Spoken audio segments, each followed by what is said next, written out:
Assalamualaikum warahmatullahi wabarakatuh. Salam sejahtera, semoga kita tetap sehat selalu. Sebelum kita menyampaikan materi ini, alangkah baiknya kami dari kelompok 1 memperkenalkan diri. Perkenalkan, saya sendiri Auliani Rahman dan teman saya Ayu Sulistia dan satunya lagi Aldino Asgrik di Pratama. Yang di sini kita akan menyampaikan materi kesejarahan Pancasila sebelum merdeka, yaitu pada mata kuliah Pancasila. Baiklah, saya akan memulai menyampaikan materi saya.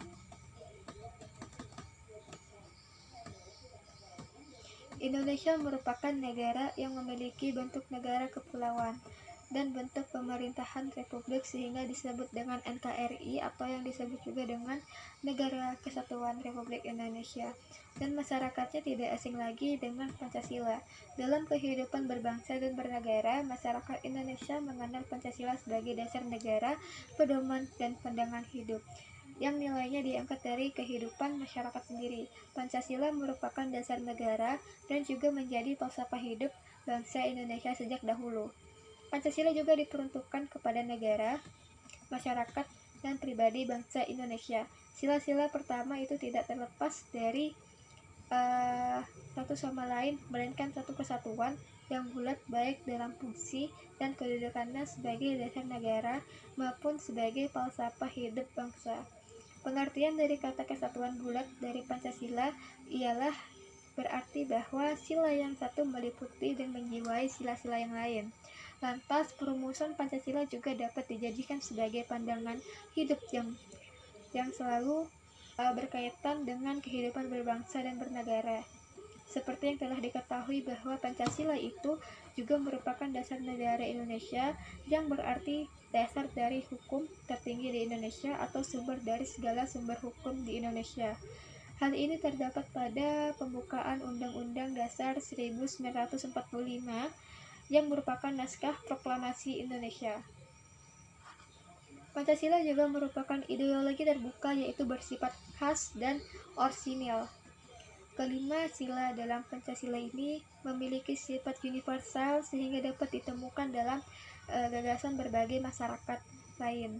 Letak kekhasan dan orsinilitasnya yaitu sebagai falsafah dan ideologi negara, Pancasila juga berperan dalam sejarah ketatanegaraan Republik Indonesia, yaitu yang berpusat pada Undang-Undang Dasar 1945 yang benar-benar harus dijiwai oleh seluruh. A. Pancasila sebagai kristalisasi nilai-nilai bangsa.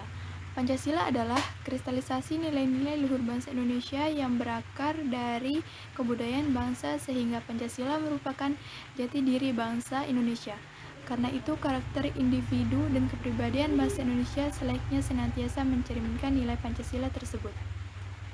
Terkadang dalam Pancasila sejatinya sudah terwujudkan dalam kehidupan bermasyarakat Nusantara sejak zaman dulu, jauh sebelum berdirinya negara Republik Indonesia. Kehidupan berbangsa yang diwarnai dengan suasana yang religius, penuh dengan rasa kemanusiaan, selalu ingin bersatu walaupun syarat dengan perbedaan, suka menemukan dan mengambil kemufakatan dengan cara bermusyawarah dan bergotong royong sudah berlangsung sejak lama. Karena semua itu adalah jiwa dasar masyarakat Nusantara, di mana dengan jiwa itulah tarikan nafas, seruan jiwa, dan langkah kebijakan tertuntun untuk membawa kepada kemaslahatan masyarakat. Nilai-nilai ini pula lah yang menuntun bangsa-bangsa Nusantara menuju puncak peradabannya. B. Periodisasi sejarah Pancasila. Pancasila lahir pada 1 Juni 1945. Ideologi ini merupakan pemikiran dari Insinyur Soekarno dalam sidang pertama BPUPKI. Sebagai dasar negara, kehadiran Pancasila telah disetujui oleh seluruh rakyat Indonesia. Meski sudah disetujui, penerapan Pancasila nyatanya tidak selalu berjalan mulus. Dalam pelaksanaannya, Pancasila telah mengalami pasang surut beberapa kali. Berikut adalah penerapan Pancasila dari masa ke masa. 1. Masa Orde Lama. Terdapat 3 periode penerapan Pancasila yang berbeda di masa Orde Lama, yaitu periode 1945 sampai 1950, 1950 sampai 1959, 1559 sampai 1966. Pada periode 1945 sampai 1950, sejumlah oknum berupaya menggantikan Pancasila dengan dasar negara lain lewat pemberontakan. Namun upaya tersebut berhasil digagalkan. Pada periode 1950 sampai 1959, Pancasila hendak diarahkan sebagai ideologi liberal. Ini bisa dilihat dari penerapan sila keempat yang tidak berdasarkan musyawarah, namun voting atau suara terbanyak. Pada periode 1959 sampai 1966, Indonesia sempat mengalami tragedi kelam, yaitu G30 SPKI. Tragedi ini berupaya menggeser Pancasila dengan ideologi komunis. Kendati demikian, pemberontakan ini akhirnya digagalkan oleh Soeharto dan pasukannya. 2. Masa Orde Baru. Pada masa Orde Baru, pemerintah menerapkan Pancasila secara murni. Selain itu, pemerintah juga berhasil menghentikan penyebaran ideologi komunis yang hendak menyingkirkan Pancasila.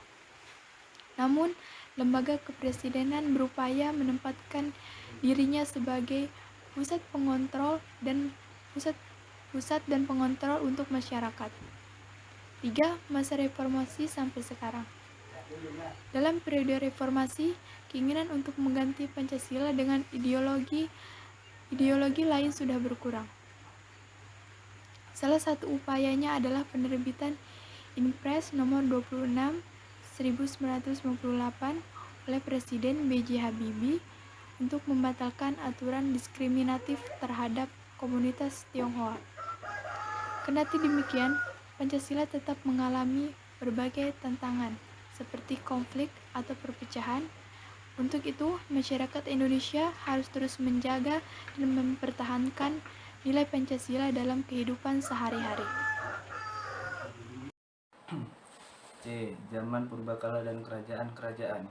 Sejarah Pancasila ternyata sudah ada sejak zaman kerajaan Majapahit lalu.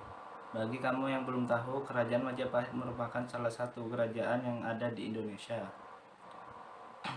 Tepatnya di Jawa Timur. Kerajaan Majapahit berdiri pada abad ke-12, kira-kira tahun 1293. Kerajaan Majapahit merupakan salah satu kerajaan terbesar di Indonesia. Wilayah kekuasaan negara ini meliputi Jawa, Sumatera, Semenanjung Malaya, Kalimantan, hingga Indonesia Timur. Ada dua buku itu yang terkenal di zaman kerajaan Majapahit. Kedua buku itu adalah Negara Kertagama dan Sutasoma.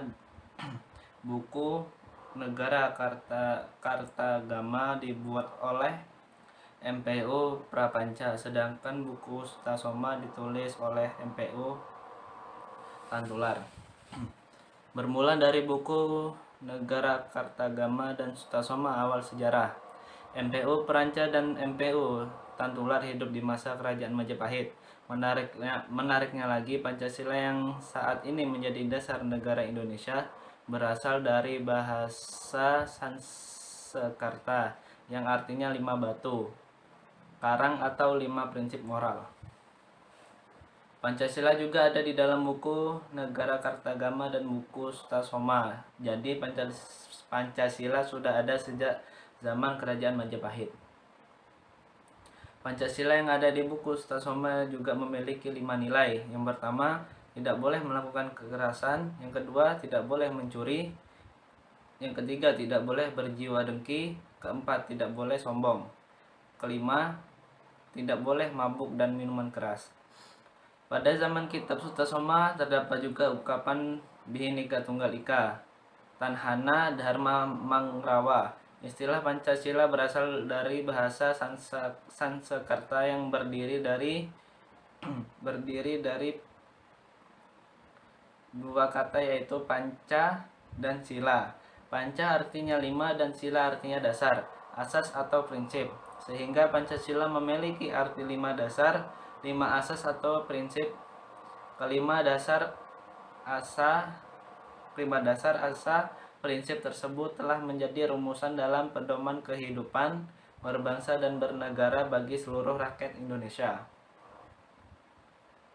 D. Zaman pergerakan nasional. Pergerakan nasional terjadi sejak 1908 sampai 1945. Pada 1908 dapat dijadikan sebagai sebuah awal pergerakan nasional karena pada masa itu perjuangan yang dilakukan rakyat masuk di dalam kategori visi nasional. Pergerakan yang dilakukan untuk menentang kaum penjajah sebelum tahun ini masa bersifat kedaerahan. Kemudian di 1908 lahir organisasi modern dengan cita-cita nasional. Istilah pergerakan nasional juga digunakan untuk melukisi proses perjuangan bangsa Indonesia dalam fase mempertahankan kemerdekaan. Pergerakan masa ini membendung hasrat kaum koloni yang ingin kembali merebut kekuasaan Indonesia. Munculnya pergerakan nasional.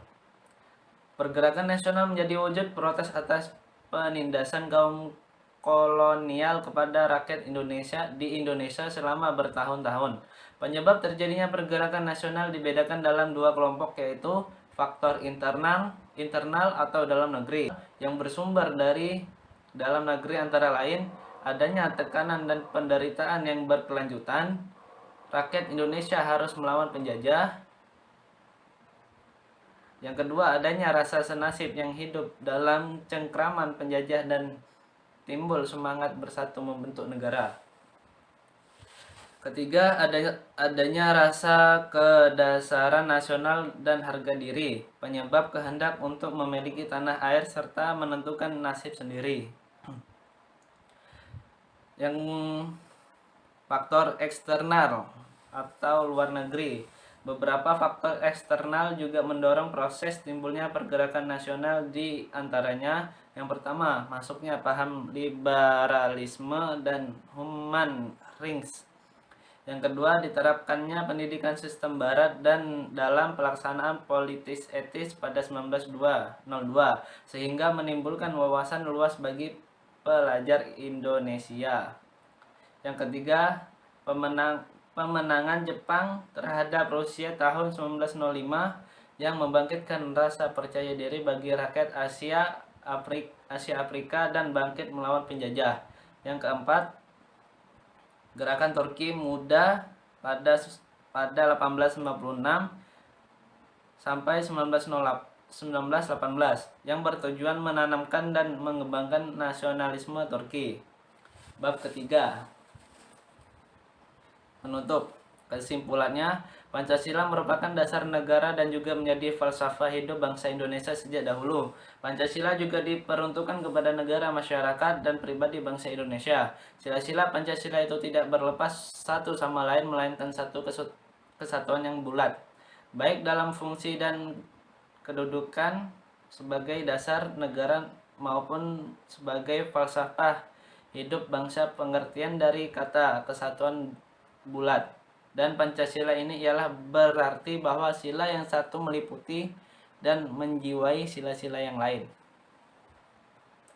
Sila-sila Pancasila itu tidak statis, akan tetapi dinamis dengan gerakan-gerakannya yang positif dan serasi, karena ketatanegaraan akan selalu berkaitan dengan tata negara. Karena tata bernegara merupakan pengatur kehidupan bernegara yang menyangkut sifat, bentuk, tugas negara, dan pemerintahannya.